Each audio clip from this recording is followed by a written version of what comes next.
Opinions expressed are those of the program host and guest and not WSTU. WSTU does not endorse any products mentioned. Any reproduction or retransmission of this broadcast is strictly prohibited without written consent of WSTU. The Treasure Coast longest-running local talk radio show is on the air.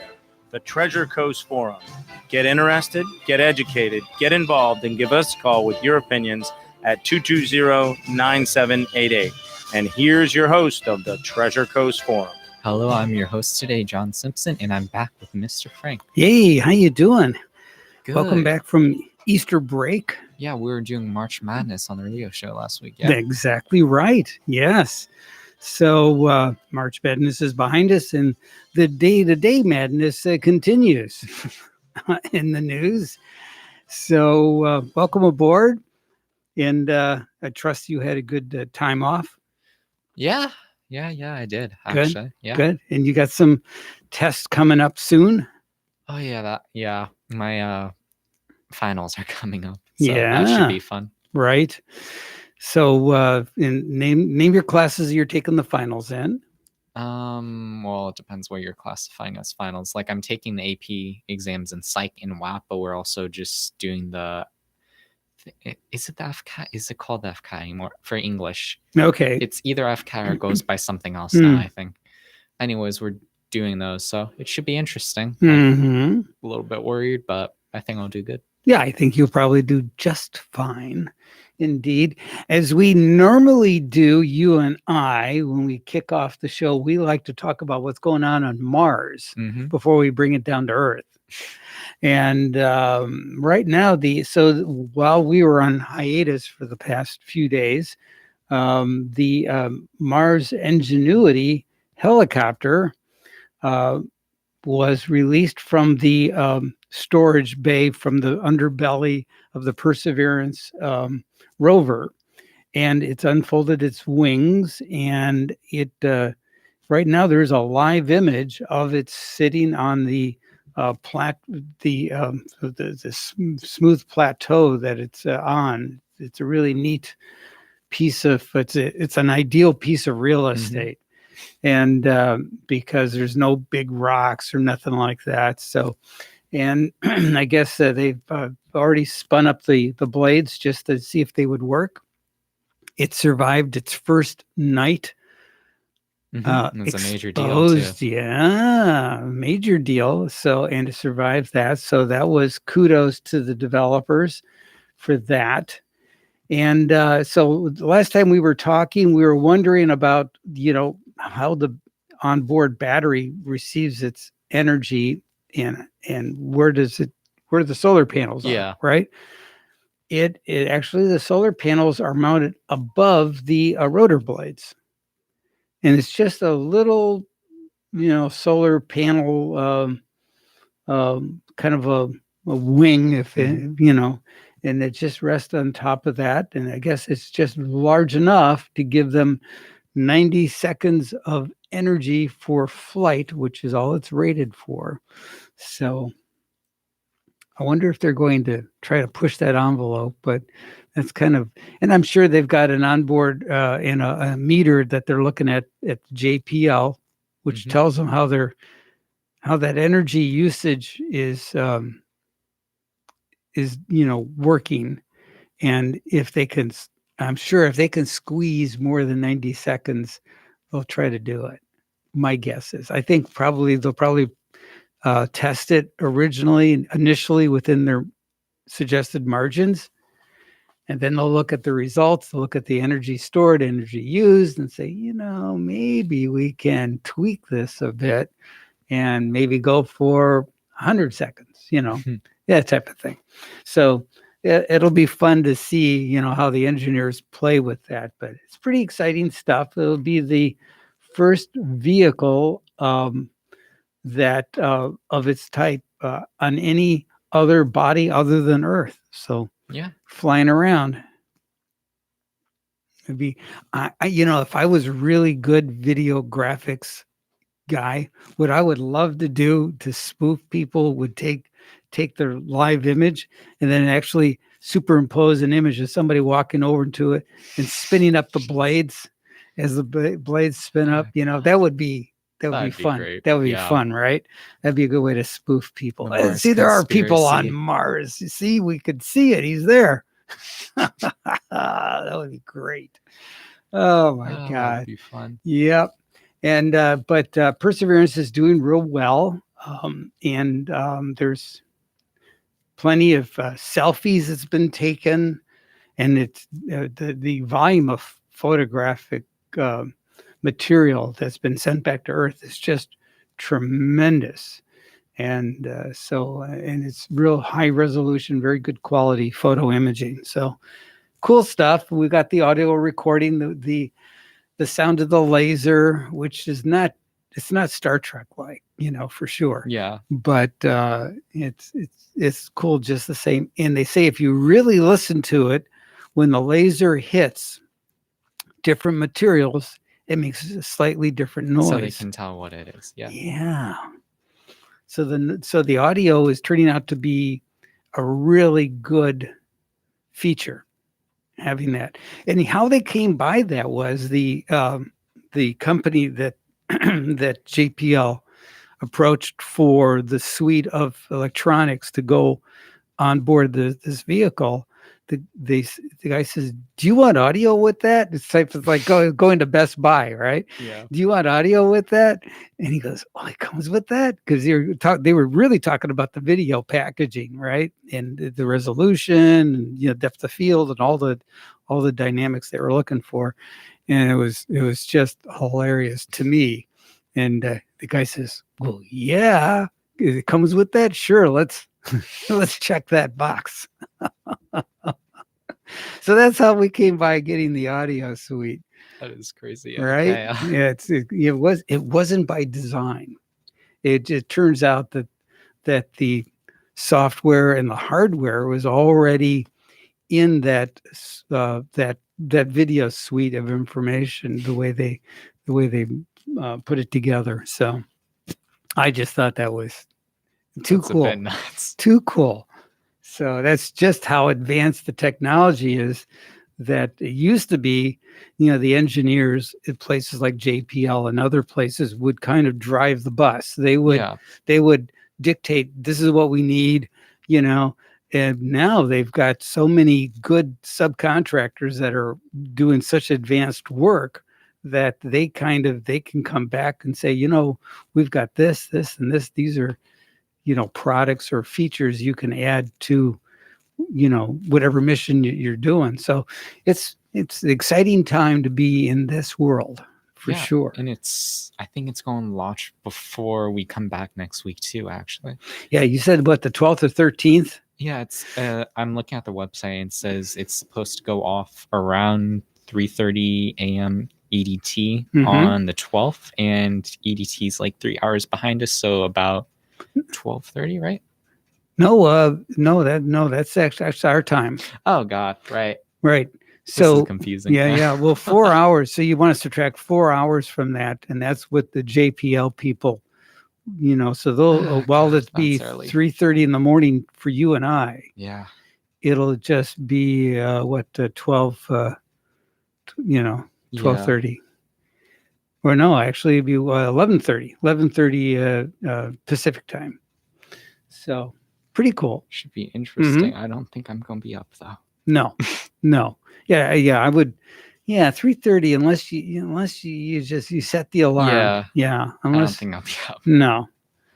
But that's history in the making, and I know they'll probably have a bunch of recordings that'll be available on YouTube and other platforms that you can go back and watch. So I wonder what they're going to do with the time though. Just test it out, or just. Well, I think the initial, I think the original. original intent is to just hover, just to go up for a few seconds and hover and make sure, and then they'll look at that data as it comes back, because I think there's, depending upon the distance between the Earth and Mars, it's either 18 minutes or 20. It's like 18 minutes or so. I think is the time frame. Yeah. And so after it happens, then they want to review the data, make sure they're comfortable with everything, and then they'll schedule their next hop if and whenever that'll be. So, but yeah, exciting stuff. They certainly are not moving on the same speed of activity that SpaceX does. SpaceX is, blowing up rockets all the time. We've got a caller calling in. How you doing, caller? You're on the air. Hey, how you doing? We're live? We are live and in color. Yes. Last week I got my days wrong and I thought they got rid of the Treasure Coast Forum. No, it's so funny. Yes. So I had to explain to our Wednesday listeners that I knew Bob, our caller, and so yes, it was great. I apologize for that. I'm getting old now, I guess. I'm losing my days. I'm unemployed now. CRS, right? Can't remember stuff. Yeah. The days don't matter anymore. Every day's Saturday and Sunday. Well, I'm going to give you my father-in-law used to say that the big newspaper comes on Sunday, and then you figure forwards or backwards from there, and that's how he managed his retirement. That's how he figured what day it was. Okay, I got the big newspaper yesterday, so today must be Sunday. Yeah, with all the ads in it. Right. So today must be Monday. And Corvettes and all that. So that was his. My dad. We used to get 2 papers a day. They had a morning paper. Sure. And then when your dad would come home, most of our dads would come home from work. They'd sit on the john and read the nightly news before dinner. Right. And that was a different era back then. Well, we had two newspapers in Detroit. It was the Free Press and the Detroit News, and the Free Press was the morning edition, and the Detroit News it was the afternoon newspaper. And now the Detroit News is the Coyotes running rampant news, I guess. Yeah. Well, no, the Detroit News is now owned. They used to be competitors, but now they're the same company owns both the Detroit News and the Free Press. Which, how do you do that? But anyways, so well, that's like Scripps Howard. They own how many newspapers in this country? Right. I mean, right. Yeah, I used to do the Sunday morning. Believe it or not, 101.3 was the first time I was in a radio studio. Mm-hmm. And what was his name? Jeff Oldfather. Sure. Yeah, he was writing a column for them a couple times a week. One of the few conservatives. And I called in his show a few times, and he said, "Come on in." That's okay. That was my first time I was in a radio studio. Cool. Besides the beautiful WSTU studio. The palatial studios here in WSTU. The palatial studio with the phone system that goes up the phone pole like Green Acres. Yes. Yeah, you should see me hooking it up in the morning. It's a sight to be seen.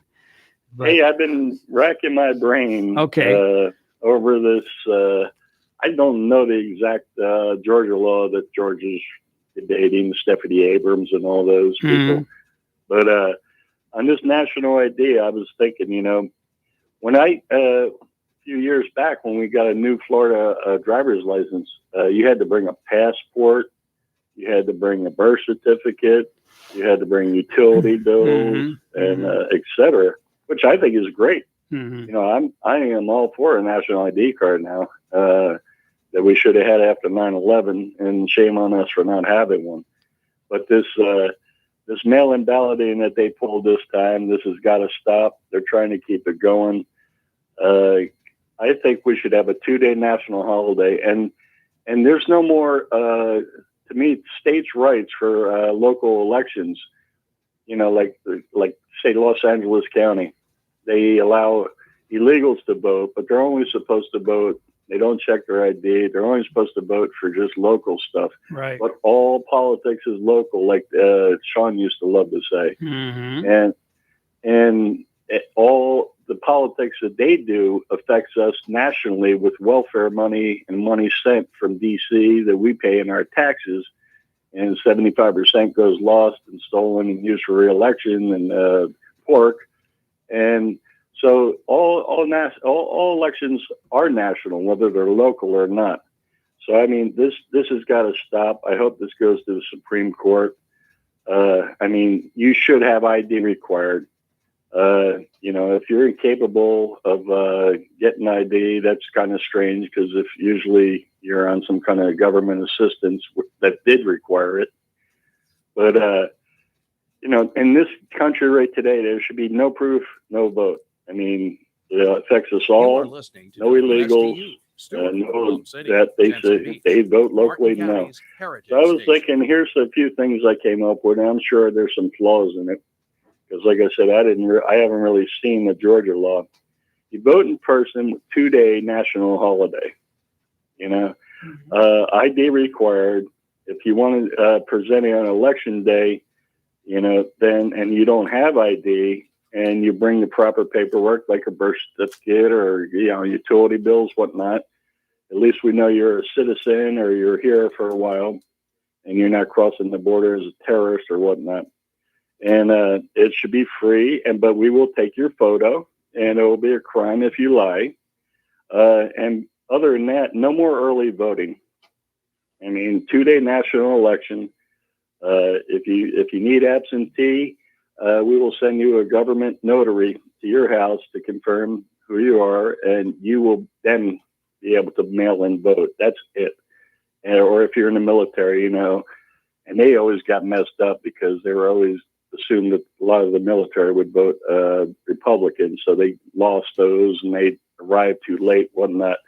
But so I'm thinking, okay. Yeah, you really touched on an interesting point because a lot of people may not remember this or know this, but previous elections, especially when George W. was president, there were lots of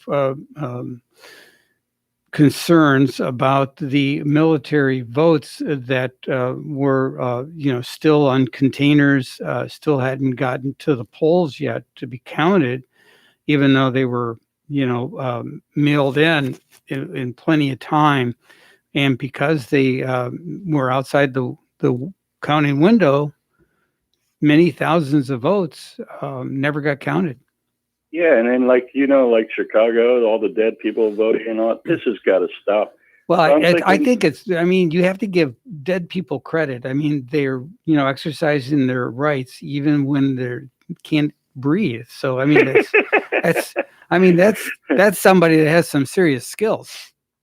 But I think we should have a 2-day national holiday, and for local ones a 1-day, whatever. Mm-hmm. A local, but you have to have ID. I mean, in fact, we should make it easier for those 2 days. If you present your photos, IDs, everything you need before, they should give you a ballot, and I think on that ballot should be a hidden peel covered code. So when I go home, because they don't put our names on the ballot. No, that's you should right. You should be able to initial it or put your mark on it, and there should be a hidden barcode once it's approved, and you should be able to get approved maybe a couple of weeks before, but no early voting. Everybody shows up on those 2 days they can, and when you get done filling out your thing, you pull off that seal and you write down that, and it's detachable, and you write down that number so I can go online and see that my vote actually did count and didn't get dumped in the dumpster. And, the ballot should be stamped. You go in, if you do go in to vote on that day, you hand them your ID, they stamp it, with some kind of stamp that says this is a ballot. So if there's recounts or whatnot, but this is getting out of hand here. Absentee ballots, I understand for military, I understand for people who are ill, whatnot, but hey, we should have that would be a great way to make employment. Right. We'll have a national notary. If you want, they'll come to your house and they'll pre-approve you. And so I can get a ballot. I show my ID 2 weeks before the election. I get a ballot. I do it at home. Mm-hmm. I pull out, or even there. And if I want to wait in lines, otherwise I just go there on those 2 election days and feed into the machine. Yeah. And that barcode that I detach when I go online, that should show a picture of my vote, and so I know that it did count, it did get through.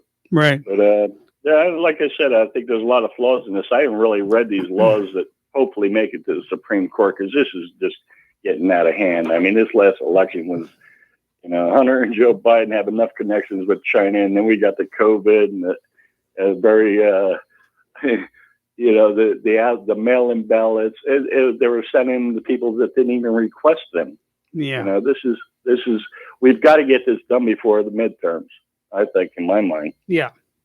All right. Well, we had a caller. I tried to call in while you're well, you go get him. Well, it's okay. The caller yeah. We'll encourage the caller to call us back, but they've already since given up. But if you're going to call when we're on the line with somebody else, because I cannot do that, I can't put them on hold. But please call back. All right. Thanks, I'll Bob. say one more thing, Frank. What? The Quick. Democrats are now talking about a COVID card like we're living in Europe and Russia to cross the borders. Mm-hmm. And if they're for that, they should be for everything I just mentioned. Okay. They won't be. All right. Thanks, all right, Bob. Guys, talk to you next week. You too. All right. Bye. Okay. We've got another caller on the line. Go ahead.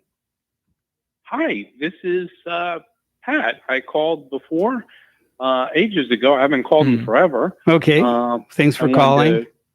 I wanted to chime in on the voting process and discuss, the caller previous was talking about making it a national holiday. And I've argued for decades that we should take an entire week in October because no religious holidays fall in that time. And the reason we have elections when we have elections and tax day when we have tax day is because they're far apart. So that you don't vote with your wallet and well, just vote on social issues. Right. Yeah. Go ahead. Okay. So so I'm thinking we should take an entire week off. And as far as voter ID, it could easily be resolved by taking care of another problem we have, which is the lack of transparency across the board on our taxes all the way down to voting. And they're kind of hand in hand, and nobody ever sees it that way. But to make a long story very short, if we took every single post office, because the mail finds you. Don't pay a bill. I promise you, your mail will find you. And we took every post office, schools, the way we do voting now, and cut a deal with whoever, Dell or Apple or whoever, and put laptops in every single place that we poll normally, including post offices. And you take that week of October off, and you have from Monday to the following Monday, 7 full days to vote. You come in, cast your ballot, show ID, punch in your social to do your taxes. And at the bottom of all this, so you're doing everything in one shot. That would put us closer to a flat tax or a VAT tax. One of the two I think we need, other than the hustle that we got going on now with our taxes. Right. And the bottom line is at the end of the day, there's a comment section. So if, a majority of Americans in that comment section say we need to fix the healthcare system. Well, we need to fix the healthcare system, or you're an enemy of the people and a traitor to my nation if you don't vote that way and affect law as a congressman to that effect, or a senator to that effect, or the president to that effect. All right. Well, it sounds to me like you've thought this through quite a bit. Well, and I've been saying it for 20 years. I mean, there are a lot of simple solutions. Everyone says everything's very hard. Oh, that's, this is insurmountable. This is unachievable. We're Looney Tunes to even think we can get our arms around or our heads around whatever problem there is. My experience in life is nothing's really that complex. And if you have to break it down into bite-sized pieces, right? Right. Yeah. You don't need an elephant in one bite, right? You just do it in pieces and think about what you want as the end result. what I want as an American citizen that's in my 50s that has been watching this circus since day one, and I've voted every single time since I've been 18, even in the midterms, which nobody votes in. Right. Is I want a vastly fairer system that isn't littered with a gotcha and a loophole, and we're looking out for your better interest, because nobody's been looking out for my better interest. Yeah. And a friend of mine said something very funny the other day, which is when Democrats and Republicans agree, I know I'm going to get screwed pretty hard. Look out. Yeah. Right. Yeah, I know Ronald Reagan used to say the words you never want to hear is, "We're here from the government and we're here to help." He says, exactly. You never want to hear that.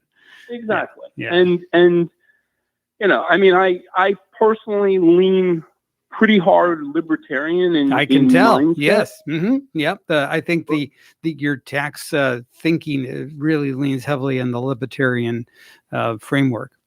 Right. Mm-hmm. And it is what it is, and I understand that everyone doesn't think the same, and I understand, moderate Republicans have one viewpoint, and moderate Democrats have another viewpoint, and Green Party has its own viewpoint, and the Communist Party has its own viewpoint. You bet. I get it. Mm-hmm. But when it comes to things that are affecting each and every American, every one of us, mm-hmm.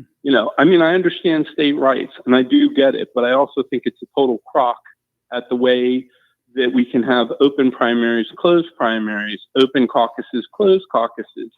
I am registered NPA, therefore I cannot vote in a primary in the state of Florida because my ridiculous state is a closed primary. Except for, and you probably may know this, I don't know, but you can declare a party affiliation prior to voting and give you an opportunity to vote, and then right after you vote, you can declare. And that is true. Yes. And that is absolutely true. Yes. And then you do have that option, so you don't have to sit on the sidelines.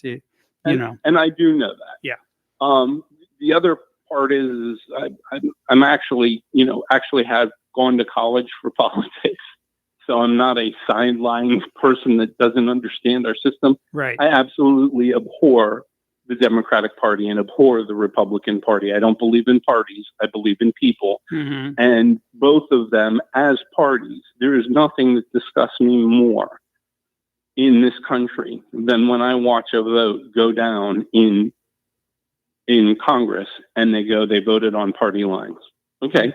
So you're voting on party lines, not people lines, and you don't care what the policy is. You just want to vote for whatever your party is. Right. I get it. I got it. Yeah. So you don't really do what you're supposed to do, the job you're supposed to do. Right. They're supposed to represent their constituents, not their party's affiliation. And they're not doing that. Right. And they haven't been doing it for so long, I can't even see straight. Yeah. I'm with you. I hear you. Well, I am delighted that you called, and I'm delighted you're part of our show, and I'm delighted you listen. And please feel free to call back again.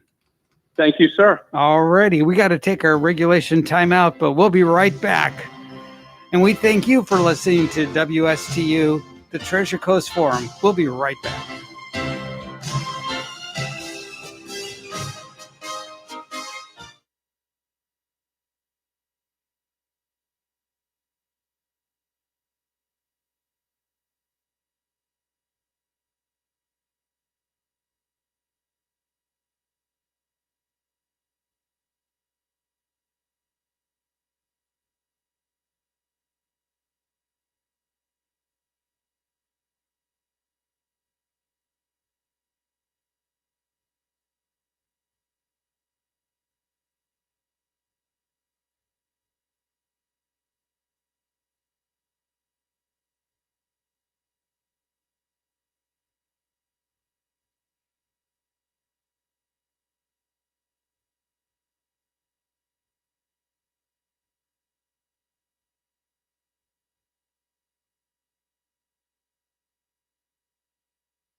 Hello and welcome back to WSTU, Martin County's Heritage Station, and we're back from our break. Yes, we are indeed. And so you've got a litany of things that you wanted to touch on. We've got just a couple of minutes before our last break, so let's touch on your topics and see what we can discharge in time. The first one, it's kind of been more a major event. It was about kind of Northern Ireland. I was thinking maybe you could give some more details into it because I think it was more prevalent in like the history of Ireland and Northern Ireland. I believe Northern Ireland, and so I believe you would probably be more experienced in giving light to the background. Well, there was a religious feud between Northern Ireland and Southern Ireland, and the British government. So there was a lot of issues and a lot of bombings, and a lot of problems. A lot of people died, and then they finally had that light bulb moment when they said, "Well, this is nuts. We got to stop doing this." And they did, and brokered a peace, and Ireland seemed to become united. So what brings up the topic about Northern Ireland? So what basically happened recently because of Brexit and all that, and how basically I believe Northern Ireland is Protestant and the rest of Ireland is Catholic. Correct. So anyways, the Protestants, which are in the north, align with England, I believe it was, and then because of Brexit and them being like, okay, you're part of them, they set up kind of borders, and you need, basically what happened was there was taxes and all that getting laid on them because you're not Ireland anymore. You're part of them. Part of England, you mean? Kind of, yeah. If that makes sense. They're losing their Irish identity. Kind of. And then what basically has been happening is, I believe it's the Northern Irish are like, we're English, but we're also Irish, and this shouldn't be happening to us. So there's been a bunch of unrest. I believe somebody set a fire truck on fire. There's been people throwing bricks. It's a bit hectic, honestly. So I missed what that. Dublin, huh? Yeah, it's interesting because I've heard some opinions like England should have just have left it, and then just like, what do you think? Left it to become its own just autonomous. Left it to be like part of Ireland. Well, yeah, you can't split it up. Because I mean, depending on how you this is like the Korea's being split up, and that's not a good. Yeah, not a good thing. I mean, just like the way you're looking at it now, one, you could see them being technically pressured into becoming Irish and like part of Ireland as a whole. Mm-hmm. But I don't know. It really depends on like what the people kind of align with and what happens. Because I mean, they could go like, we're part of England still, but I doubt that because most of them are like, we're Irish. And I'm like, well, Scotland. During Brexit, Scotland wanted to break away from England. Yeah. And so they investigated that it was a real possibility, and fine. They looked into the logistics of doing that. They'd have to set up their own currency, their own bank, and there was a lot of internal expenses to set up their own government. Really doing that though, because so the Scottish decided, you know what, we're okay. We're just okay just being, part of Great Britain. And it's been messing with them a bit though, because I mean they're getting taxed for like freaking I believe imports and stuff. Because I mean you're not part of that. Yeah, they're getting taxed from. You mean things that are imported from England? No, I believe it's on their side also because you're not really a part of them, even knowing you can basically walk over. But you're talking between Northern and Southern Ireland. You're back. So I mean, it's a bit. Well, they shouldn't be doing that. That's within the Irish community. So there's still. It's a bit finicky, yeah. Yeah. I'll admit I know about the previous squabbles, like the troubles. Yeah. Right, but the current stuff, and I didn't realize that because I thought Brexit pretty much settled a lot of that issue. Yeah, this wasn't brought up during Brexit, I don't think either. So Mm-hmm. it's interesting because I mean, this would have been like a problem that could have been avoided. So I mean, like, well, yeah, you cannot take and split up your governance and expect people to like it. Say, well, I'm Northern Irish or Southern Irish. Italy's the same way. Sicily was considered kind of an outlier for Italy. And Italy, but Sicily became the breadbasket of Europe and a big part of the Italian economy, even though northern Italy is more industry, southern Italy is more ag.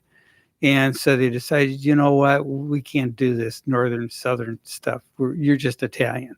And so Italy's resolved that pretty well. Yeah, like personally, I kind of think the English should kind of just go, Go where?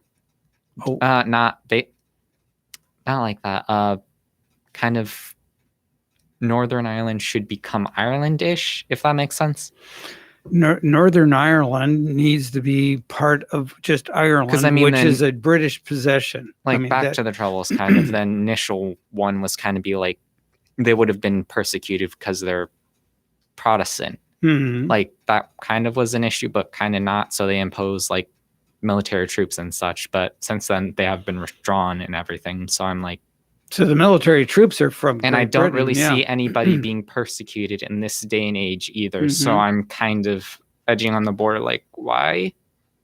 Yeah. Like you can keep your identity, like kind of like Quebec, kind of, but right. Quebec is so I'm like, Canada almost broke up. You're not over relinquishing Quebec. it kind of either. So it can work. So I don't know. It'll be interesting seeing how it plays out. Yes. So I guess you'll be our correspondent in the field. Did you want to take a flight and go to Ireland? Well, that would be nice. I have school. Oh, you have school. All right. Yes. All right. Well, maybe next month after school is over, next month we'll put you on our private charter. We'll send you out there to Ireland, and you can give us a report. That would be excellent, wouldn't it? Yeah. On the ground report. All right. All right. Well, before we do that, we got to take our last and regulation timeout, but we will return. So stick with us. We'll be right back.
Hello, and we're back from our break.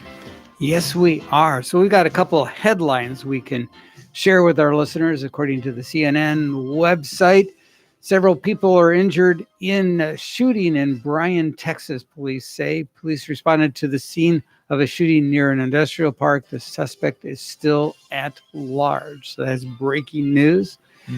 And Joe Manchin, he is the senator from West Virginia. He says that January 6th changed him as he calls for bipartisan cooperation.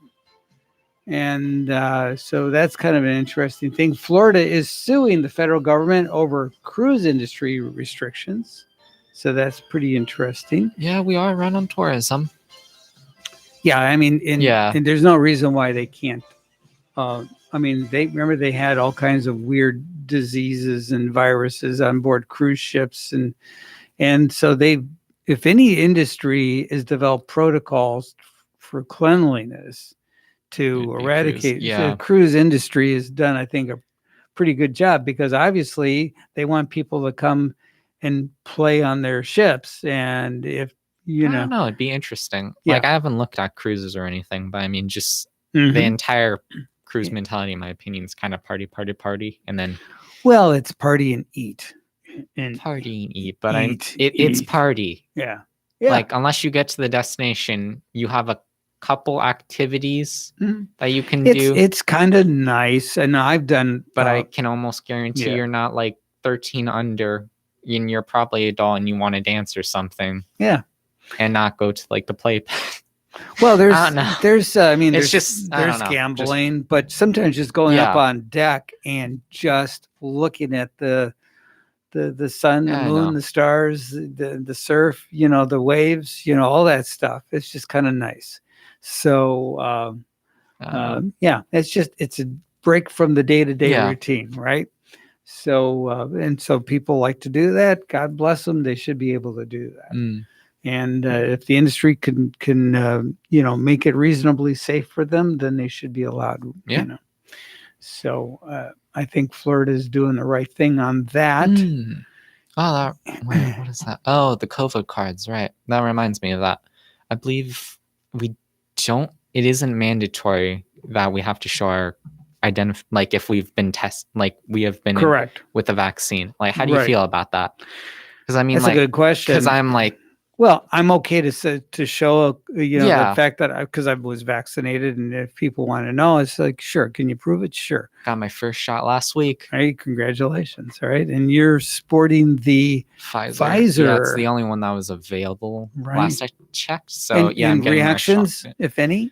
I was a little bit more like not drowsy. I was actually more active for some reason. I don't know why. All right. Kind of felt a little bit warm, and I could feel where the shot was, but after like the second day, like halfway done, I felt nothing. And then today it's like completely healed. Nice. Yeah. Wonderful. Good. Now, with some folks, they say the second shot you get more of a reaction.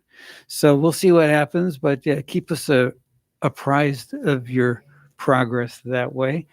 But also in today's news, according to Town Hall, which is a online publication, the random act of journalism the Today Show did that blows apart the COVID panic narrative. So you probably want to Google that, go to that townhall.com, and for more information, you may want to read that article. That looks pretty interesting, I would say.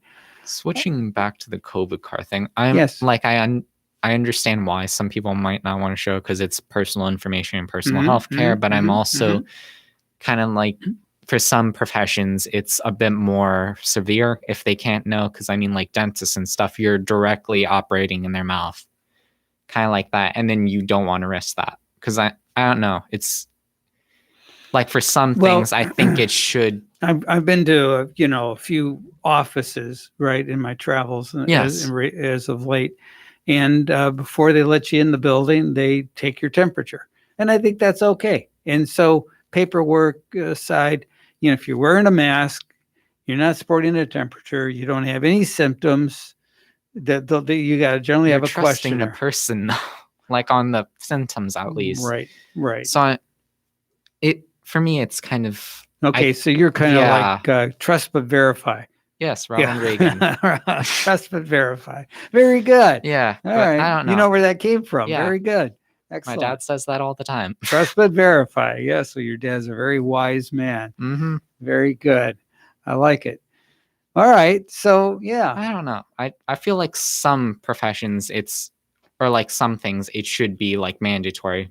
Well, if you were a healthcare professional, yeah, you probably would want to have those credentials readily available.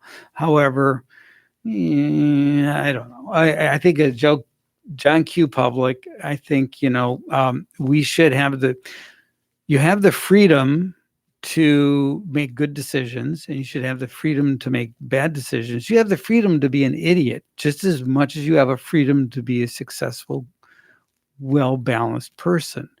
So that is your choice. And so and then the other side of that argument is that your rights end where mine begins. Paul Harvey used to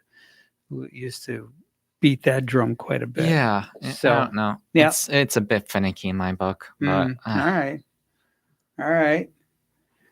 So that's all right. Okay. All right. So what else can we touch on in the couple of minutes we have remaining, according to foxnews.com? Let's see what we've got there. Okay. I have one. Okay, go. Okay, so more kind of ethics. In America, you're not guilty until proven guilty, but in most other countries, you're guilty unless you're proven not guilty. Correct. How do you feel about that? Because I mean, like, I think innocent till proven guilty should put the burden on government. Because I feel like it could be a mix of both, in my opinion. Because for some things, like if it's murder, you should be. You have the burden of proof. You have the burden of proof because the accusations, and we've already seen the mob mentality with accusations already, which is just dreadful. And that gives you guilty till proven innocent. And even when proven innocent, there's still people that hold that over your head because of that narrative. So I think innocent till proven guilty should always be the law of the land. Absolutely. That is part of the American culture. That is one of our basic tenant rights. Now flipping that in a different direction. Okay. Why do we have a mob mentality? Like personally, I don't know, but can you think of like any events that kind of... I think cancel culture is a big part of mob mentality. But that is, I mean, you get one person that floats a notion on a large platform. I get it's bandwagoning basically, but like, can you think of any reason why it's kind of in our culture? Because I haven't been around. Well, if you ever watch an old Western, but I mean, just watch an old Western and you'll kind of get a notion as to what mob mentality is all about. Many times a sheriff would have to stop a mob from lynching somebody. Says, nope. First, we have to bring in a judge, and then we'll try this individual, find out, whether there's guilt or innocence here. It's weird because mob mentality cannot rule. Then you have just anarchy. I don't know. It's a bit weird because like sometimes I feel like in other places, at least viewing from the outside in, it's like they don't really have that. So I'm a bit like, why do we have that? I don't know. It's part of our culture. That's what our. I mean, like if it predates Western, I'm like Western flicks. I'm like, why do we have that? Mm-hmm. I don't know. It's interesting. You read some of our founding documents. Have you read any of the stuff? No. Read some of the founding documents. Like I know they used to go at each other quite a bit, and I mean quite a bit. But, indeed. Yeah. They have indeed, but that's all right. And we don't do that here. We just listen. That's why it's called a forum. It's just a conversation. There's no right or wrong. No good or bad. It's just people's ideas and a discussion forum. And that's what we love. And we love that our listeners do call in and share their thoughts and ideas. Mm-hmm. And we strongly encourage that. And next week, when you have the notion to give us a call, you would call us at 220-9788. And we will be here to gladly take your call. And we thank you for listening right here on Treasure Coast Forum. Good night. Thank you.